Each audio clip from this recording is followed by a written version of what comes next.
నేను బయటికి వెళ్తే మామూలుగా ఉండదన్న కేసీఆర్ ఇదేనా? హత్యా రాజకీయాల్ని ప్రేరేపించడమే నీ లక్ష్యమా?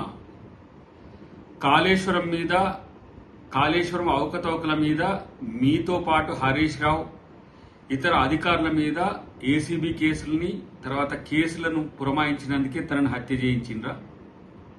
ఉద్యమ కాలంలోనేమో ఆత్మహత్యలను ప్రేరేపించి లబ్ధి పొందిండ్రు. ఇప్పుడు మళ్లీ రాజకీయాల కోసం రాజలింగమూర్తి హత్య దేనికి జరిగింది అని అంటే కేవలం మీ రాజకీయ ప్రయోజనాల కోసమే. మాకెవరైనా ఎదురొస్తే ఇట్లా ఉంటదని చెప్పడానికే ఈ హత్య జరిగింది.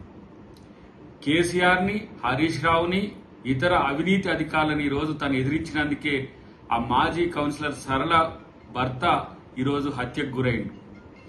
నువ్వు బయటికి వెళ్తే మామూలుగా ఉండదంటే హత్య రాజకీయాలు ప్రేరేపించడానికే ఇలాంటి ప్రయత్నాలు చేస్తున్నారా? తస్మాత్ జాగ్రత్త. ఇది మంచి రాజకీయ సంస్కృతి కానే కాదని చెప్పి బీఆర్ఎస్ పార్టీకి ఈరోజు హెచ్చరిస్తున్నాం.